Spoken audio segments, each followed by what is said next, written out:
একদিন আমাকে এক গাঁজাখোর বলতেছে, বুঝলি ইসলামী হুকুমাত হলে আমার গাঁজার অবস্থাটা কি হবে?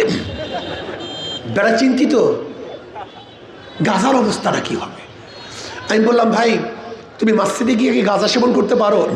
বলে না। আমি বলি কেন? তাহলে হুজুর পরিবেশ নাই। আমি বলছি ইসলামী হুকুমাত হলে গোটা বাংলাদেশটা এরকম পরিবেশ হয়ে যাবে যেখানে নিজের থেকে তুমি নিজে গাঁজা ছেড়ে দিবা, পান করতে পারবা না। হুজুর তাই? আমি বলি হ্যাঁ তাই। আপনারা বিশ্বাস করেন নাই কথা, করছেন আমার কথা বিশ্বাস করেন নাই? আচ্ছা বলো তো এই মাজলিসের মধ্যে একজন লোকও কি নাই যারা ধূমপান করেন, বিড়ি খান? একজনও নাই? তা খান না কেন? কথা বলে না কেন? বাধা দিছি, নিষেধ করছি, খান না কেন?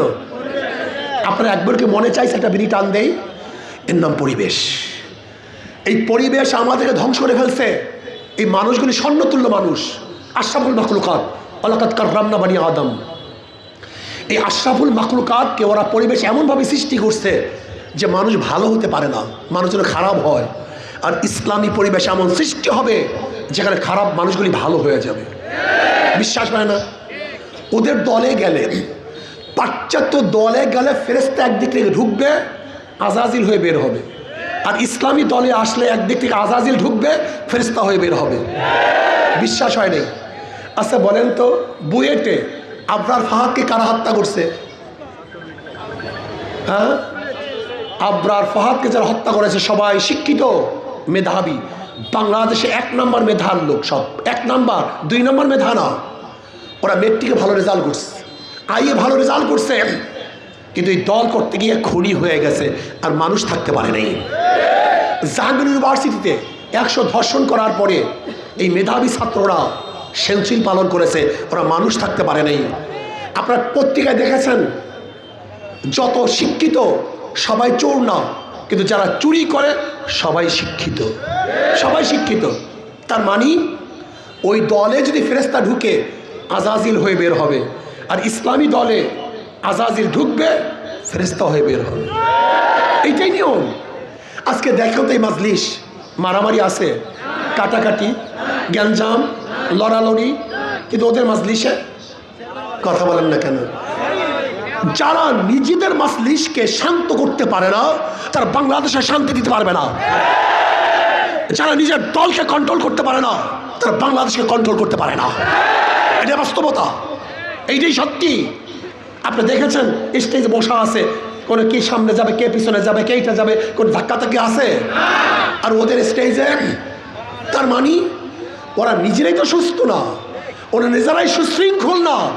যারা নিজেরাই সুশৃঙ্খল নয় তাদের দ্বারা দেশ সুশৃঙ্খল হওয়ার সম্ভাবনা থাকে না। এতটুকু ঘিলু নাই মাথার মধ্যে, এতটুকু ঘিলু নাই। ওদের মাজলিসগুলি ভোগী হয়, ত্যাগী হয় না। আর ইসলামী আন্দোলনের মাজলিসগুলি ত্যাগী হয়, ভোগী হয় না। আর যারা ত্যাগী হয় তারাই দেশ নির্মাণ করতে পারে, যারা ভোগী হয় তারা দেশ নির্মাণ করতে পারে না। এই গরিব, গরিব কপাল পরা গরিব। তুমি কি জানো বাংলাদেশের গোটা বাজেট কাদের জন্য? কথা বলেন না কেন? বাংলাদেশের সমস্ত বাজেট গরিবদের জন্য, বড়লোকদের জন্য বাংলাদেশে কোনো বাজেট নেই, কোনো বাজেট নাই। যত বাজেট সব গরিবদের জন্য।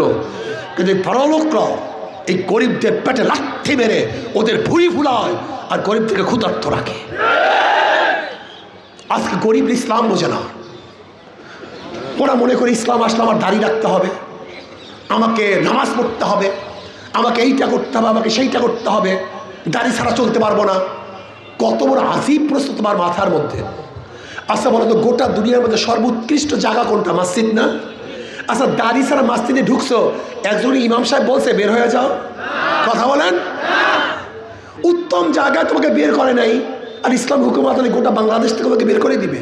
তোমার মাথার মধ্যে ঘিলু আছে মিয়া? হ্যাঁ, লা ইখরাহা ফিদ্দীন। ইসলামের জোড়া যদি মারামারি নাই, ইসলাম এমন এক পরিবেশ সৃষ্টি করবে তুমি তোমার থেকে ভালো হয়ে যাবে, এমনি ভালো হয়ে যাবা, ভালো লাগবে তোমাকে, তুমি ভালো হয়ে যাবা।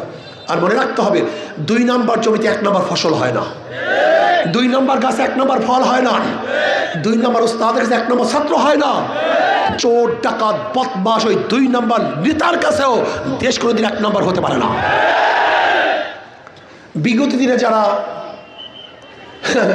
মাত্র 5 বছরে দুর্নীতিতে গোটা বিশ্বের মধ্যে হ্যাট্রিক করছে, 3বার বিশ্ব চ্যাম্পিয়ন হয়েছে। কয়বার? 91 থেকে 96 পর্যন্ত।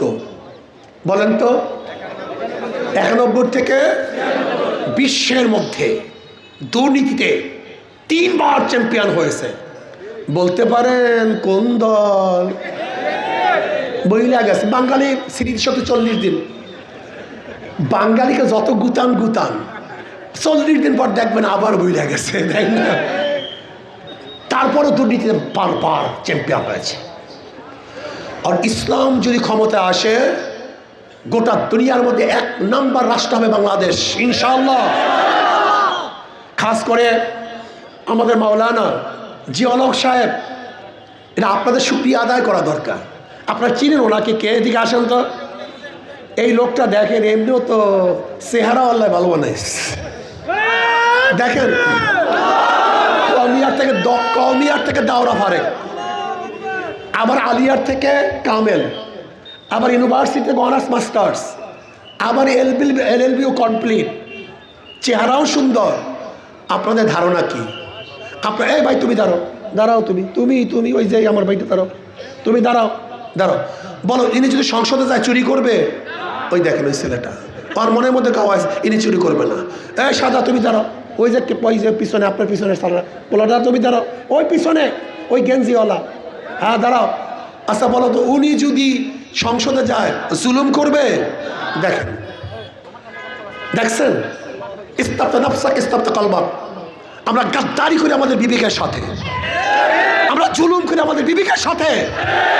এখানে যারা আছেন, একজন ব্যক্তিকে সাক্ষী দিতে পারবেন, যদি জিয়াউল হক সাহেব এখানে MP হয়, সে আমাদের রিলিফের টাকা মেরে খাবে, এই বিশ্বাস কারো আছে? এরপরে এদেরকে সাপোর্ট করবেন না।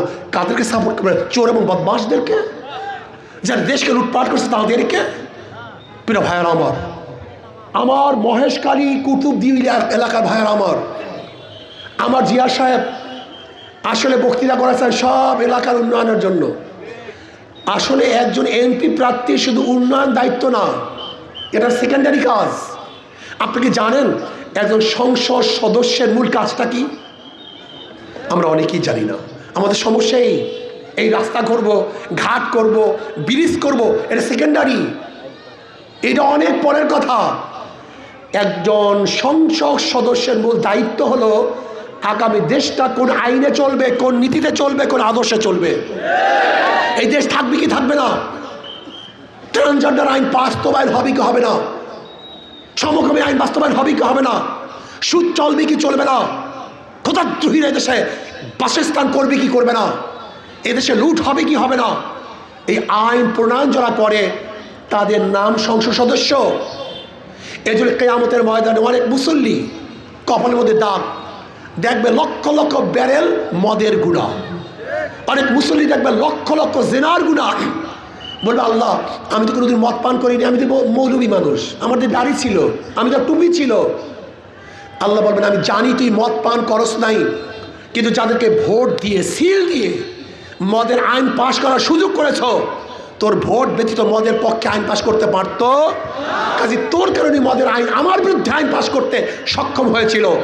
কাজে তোর কারণে যত মদের আইন পাশ হয়েছে, যত মানুষ মদ পান করেছে, সমস্ত গুনার দায়িত্ব তোকেই নিতে হবে। অনেক মুসল্লি কপালের দাগ দেখবে লক্ষ লক্ষ জেনার গুণা। আল্লাহ, এত জেনার গুণা আসলো কোথার থেকে? বলে যাদেরকে ভোট দিয়ে জেনার আইন পাশ করিয়েছ, তুই ভোট না দিলে জেনার আইন পাশ হইতো না। কাজে সব দায়িত্ব তো তোর। আপনি কি জানেন আর সিল কি জিনিস? আপনি কি জানেন একটা ভোট কি জিনিস? ভোট মানে সমর্থন করা, ভোট মানে সাহায্য করা, ভোট মানে সহযোগিতা করা, ভোট মানে সাক্ষী দেওয়া। আপনি কাকে সাক্ষী দেন? কোন নীতি আদর্শকে আপনি সমর্থন করতেছেন, একদিনও চিন্তা করছেন? প্রিয় ভাইয়েরা আমার শেষ কথা, ওদের সব জায়গায় ধোঁকাবাজি। যারা নৌকা নিয়ে নির্বাচন করে নিজেরা নৌকা চালাতে পারে না, যারা ধানের শেষে নির্বাচন করে নিজেরা ধান কাটতে পারে না, যারা নাঙ্গল নিয়ে নির্বাচন করে নিজেরা নাঙ্গল বইতে পারে না, যারা কুঠার নিয়ে নির্বাচন করে নিজেরা কাঠ ফাটতে পারে না, যারা গরুর গাড়িতে নির্বাচন করে নিজেরা গরুর গাড়ি চালাতে পারে না। সব মার্কাগুলি গরিবদের। নৌকা চালায় কারা? গরিবরা। ধান কাটে কারা? গরিবরা। নাঙ্গল চালায় কারা? মার্কা সব গরিবদের। কিন্তু যারা নির্বাচন করে একজনও গরিব না, একজনও। কিন্তু হাত পাখা এমন এক প্রতীক, যে নির্বাচন করে সেও ঘুরাতে পারে, যারা সমর্থন করে তারাও ঘুরাতে পারে, কথা কয় না।